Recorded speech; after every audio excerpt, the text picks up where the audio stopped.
नमस्कार दोस्तों, एके driving top में आपका स्वागत है एक नई वीडियो के साथ। आज का हमारा टॉपिक है कॉमर्शियल व्हीकल और प्राइवेट व्हीकल के डॉक्यूमेंट्स में क्या डिफरेंस है।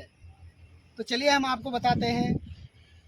कॉमर्शियल व्हीकल में सबसे पहली खास बात होती है कि इसकी प्लेट होती है पीले रंग की होती है और इस पर जो अक्षर लिखे होते हैं वो काले रंग से लिखे होते हैं।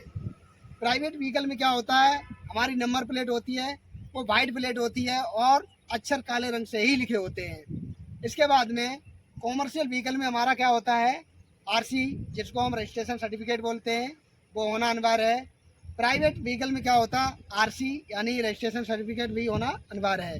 ये दोनों में सेम होते हैं।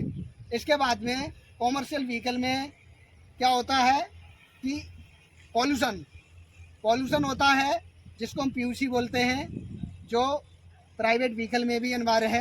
ये दोनों में ही होना चाहिए, चाहे कॉमर्शियल हो या प्राइवेट हो। इसके बाद में आता हमारा इंश्योरेंस जिसको हम बीमा बोलते हैं। तो हमारा कॉमर्शियल व्हीकल में भी बीमा होना चाहिए और प्राइवेट व्हीकल में भी बीमा होना चाहिए। अब देखिए, प्राइवेट व्हीकल में जैसे कहीं हम बाहर जा रहे हैं तो हमें टैक्स कटाना पड़ेगा, ऐसा नहीं है। कॉमर्शियल व्हीकल को अगर हम बाहर ले जा रहे हैं तो हमें टैक्स देना पड़ेगा, चाहे आप उसी राज्य में हो चाहे आप दूसरे राज्य में कहीं जा रहे हो। तो कॉमर्शियल व्हीकल में क्या होता है, हमें टैक्स देना पड़ता है जिसको हम स्टेट टैक्स बोलते हैं। और उसके बाद में परमिट होता है हमारा, दो प्रकार के होते हैं कॉमर्शियल व्हीकल में। एक होता है स्टेट का, एक होता है ऑल इंडिया का। तो ऑल इंडिया में क्या होता है, आप कहीं भी पूरे भारत में आप कहीं भी गाड़ी को ले जा सकते हैं अगर आपका ऑल इंडिया परमिट है तो। अगर ऐसा नहीं है तो आप चालान भरने के लिए आप जरूरी नहीं है कि आप कहीं भी बच जाएं, कहीं ना कहीं आप पकड़े ही जाओगे।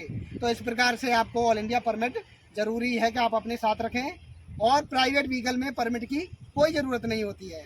कॉमर्शियल व्हीकल में क्या होता है कि फिटनेस बहुत ज़रूरी है, जो 2 साल के लिए होती है। जो ITO में जाने के बाद में गाड़ी चेक होती है आपकी, और उसमें पता लगता है कि आपकी गाड़ी चलने के लायक है या नहीं। तो आपकी 2 साल के लिए फिटनेस होती है। प्राइवेट व्हीकल में ऐसा नहीं होता, उसमें फिटनेस की कोई ज़रूरी नहीं होती है। तो इस प्रकार से गाड़ियों में डिफरेंस देख रहे हैं आप। परमिट क्या होता है, प्राइवेट में नहीं होता है, कॉमर्शियल में होता है। 2 प्रकार के होते हैं। जो स्टेट का होता है वो 5 साल के लिए होता है, जो ऑल इंडिया का होता है वो 1 साल के लिए होता है। वो मुझे हर साल रिन्यू कराना पड़ता है। इसके बाद में क्या होता है कि जैसे गाड़ियों में आप कहीं जा रहे हैं, अकस्मात क्या होता है, किसी कारण बस अगर शॉर्ट सर्किट होता है तो आग लग जाती है। अब क्या करना चाहिए, पास में कोई सुविधा ऐसी नहीं है जिससे आग बुझ जाए, पानी भी नहीं है और कुछ भी नहीं है। तो इस प्रकार से आपको फायर सिलेंडर जो आग बुझाने वाला होता है वो रखना चाहिए, वो भी वैलिड होना चाहिए, जिससे आप हल्की फुल्की आग लगने के बाद, शॉर्ट सर्किट होने के बाद में तुरंत बैटरी के तार हटा देते हैं और सिलेंडर से आग को बुझा लेते हैं। ये प्राइवेट व्हीकल में भी होना चाहिए और कॉमर्शियल व्हीकल में भी होना बहुत ज़रूरी है। इसके बाद क्या आता है, जैसे कहीं जा रहे हैं, अगर किसी कारणवश किसी चोट लग जाती है, बाई द वे हल्की फुल्की अगर चोट लगी है तो क्या करना चाहिए, फर्स्ट एड होना चाहिए। फर्स्ट एड बॉक्स आपकी गाड़ी में बहुत ही ज़रूरी है। तो इसमें जैसे बैंडेड है, ट्यूब वगैरह होता है, दर्द की गोलियां वगैरह होती हैं, ये होना चाहिए जिससे आप प्राथमिक उपचार कर सकते हैं।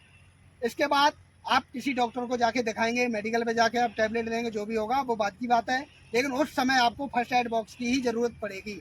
इसके बाद क्या होता है, जैसे आप कॉमर्शियल व्हीकल चलाते हैं तो आपको चालान से बचने के लिए यूनिफॉर्म पहनना बहुत ही अनिवार्य होता है।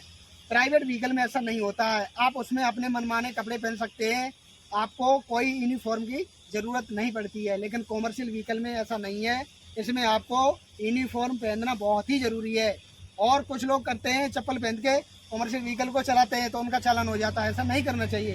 तो उनको जूते पहन के ही गाड़ी चलाना चाहिए। और इसके बाद में क्या होता है, जैसे हमारी गाड़ी फिटनेस के समय में पास होती है तो इसमें स्पीड गवर्नर होता है, जो ITO के द्वारा पास किया जाता है। स्पीड गवर्नर का मतलब होता है कि स्पीड लिमिट। तो कहीं कहीं देखा होगा आपने, स्पीड लिमिट होती है तो आप गाड़ी ज़्यादा नहीं भगा सकते हैं, तो इससे एक्सीडेंट होने का चांस कम रहता है, ठीक है। और उसके बाद में हमको गाड़ी सावधानी से चलानी चाहिए, रॉन्ग साइड में कभी नहीं जाना चाहिए, गलत तरीक़ा से कभी पार्क नहीं करना चाहिए। जो नियम होते हैं उनका पालन करना चाहिए। इस प्रकार से हम आप सुरक्षित चलेंगे और दूसरों को सुरक्षित सुरक्षा महसूस करेंगे। इस प्रकार से हम आपको अपने प्राइवेट और कॉमर्शियल व्हीकल के डॉक्यूमेंट की जानकारी आपको डिटेल। अगर हमारा वीडियो आपको अच्छा लगा तो शेयर करें, लाइक करें और कमेंट करें। धन्यवाद।